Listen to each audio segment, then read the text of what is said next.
The CEO of SurveyMonkey has a very interesting reason for why Uber could actually raise prices and be perfectly fine. Xbox, Twitter, Uber, Postmates, Netflix, MoviePass, Google, eBay, DoorDash, Apple, Amazon, Airbnb, The Apptrepreneur.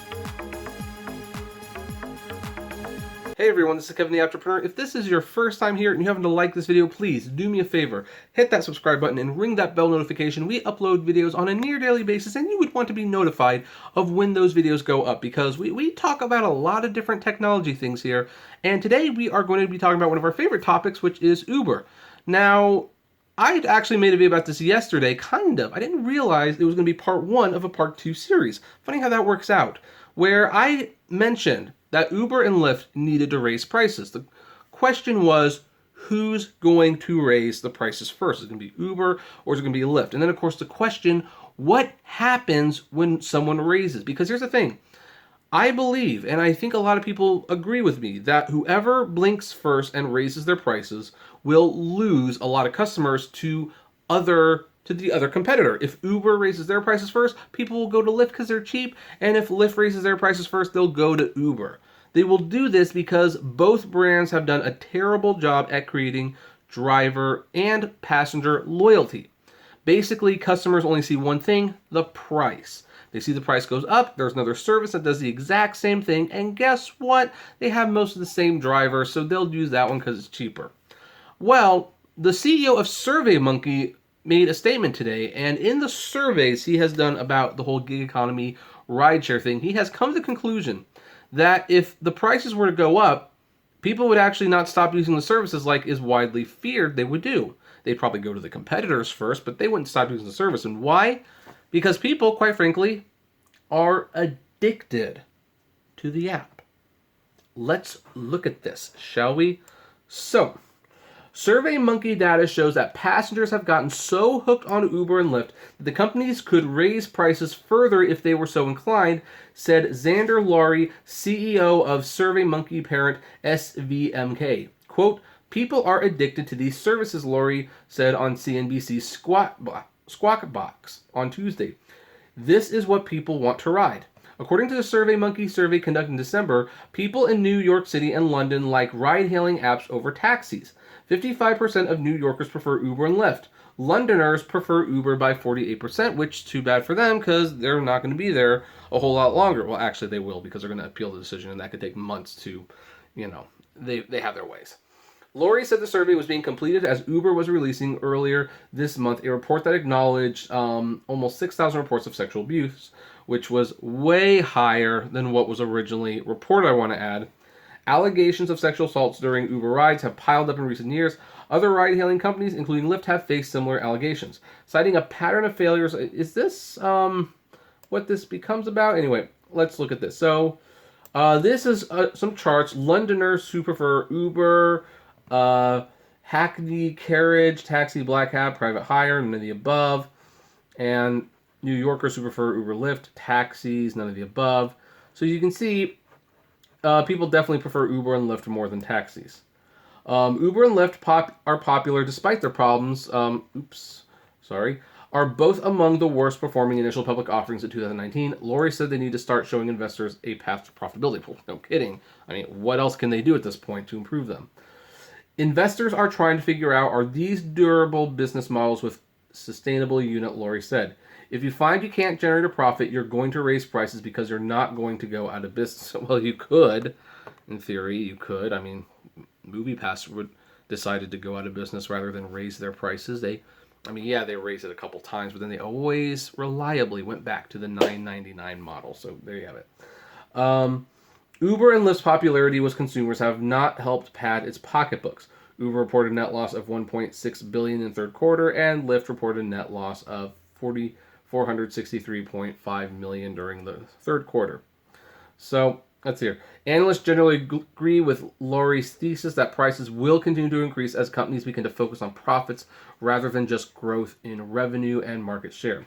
Belts are tightening, said Gene Munster, who was one of Wall Street's top technology analysts before helping start the venture capital research firm Loop Ventures.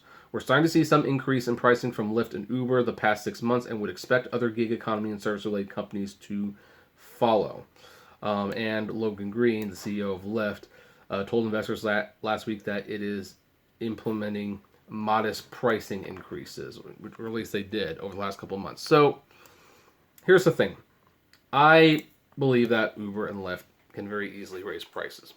Now, once one of them raises the prices, you are going to lose some customers to the other service. And maybe that's one of the big problems. I was talking to someone yesterday, and we were talking about how really price was one of the things that people were least concerned about with Uber and Lyft.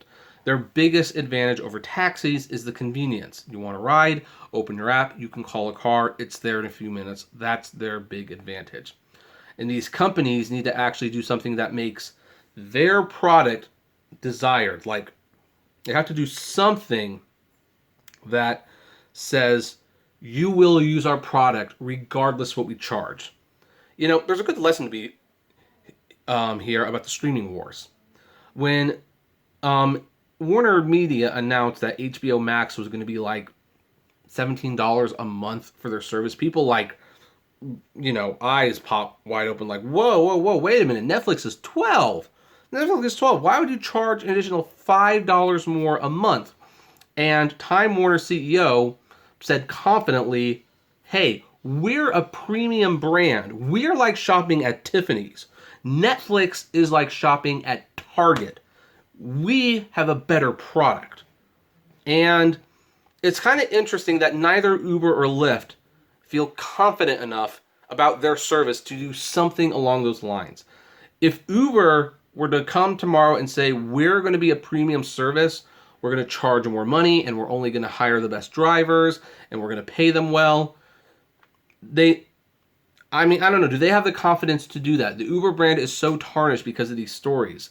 And people would probably say, well, I'm sorry, I've been riding for Uber for like, I don't know how many years. Your cars are not that special. We're not going to pay that much money. We're going to go to Lyft. So, again, I'm glad that someone is saying that, yeah, these services will be they'll be fine. People are addicted to it. It's, when Netflix went from $9.99 to $12.99 a month, did people cancel their Netflix? No, they didn't, because they're addicted to the service. Heck, some people haven't canceled their subscription even though they have Disney Plus now, because they're addicted to having the services. So, and I've had Xbox Live forever, even though, frankly, I don't really need it that much. I mean, I only occasionally play online with people, but just the idea that it's there, that's good enough for me. So Uber and Lyft just need to actually bite the bullet and raise the prices. Then, of course, this question comes up, though. What if they raise it to the same price at the same time? That would strongly suggest price fixing.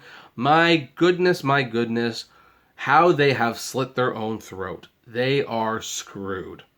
They are so screwed. I don't know what they can do to pull themselves out of it. And the investors, I think, are losing a lot of patience as a result. However, we will keep an eye on this story, and we will continue to talk about it as long as they are around and as long as they are relevant. Who knows? I mean, some people are more dependent on them than others. Some people I know have actually sold their cars, and they just Uber and Lyft everywhere. I think they're foolish for doing that, but that was their prerogative. Anyway, I would like to know what you think about all of this. Do you agree that Uber and Lyft can raise their prices? Would you want them to raise their prices? Heck, here's an interesting thing. If you are a passenger, and I want you to think hard about this, don't just say, no, I wouldn't use Uber and Lyft if they raise their prices. Think, if they raise their prices a couple bucks, would that honestly deter you from using the service? Or would you use it less? Or would you use it about the same? What would you do? I think we would all like to know, because, I kind of agree. I think people are addicted to the service. So, but yeah, let us know by commenting below. Like, favorite, share, subscribe. If you enjoy my videos, consider becoming a Patreon member. It's totally optional, of course, but even as little as $1 a month helps this channel run smoothly, and it gives you access to our exclusive private Discord server. And also, if gas prices are getting just a little low down, check out the Get Upside app below. It's totally free, but you get cash back on every gas purchase. If you want more content from me, check me out at Kevin T. Rodriguez, the Apptrepreneur vlogs, and Autograph Hunt. And finally, if you want to talk to me or other fellow rideshare drivers, check us at the Apptrepreneur Hangouts on Facebook. And as always, flame responsibly. Have a good one.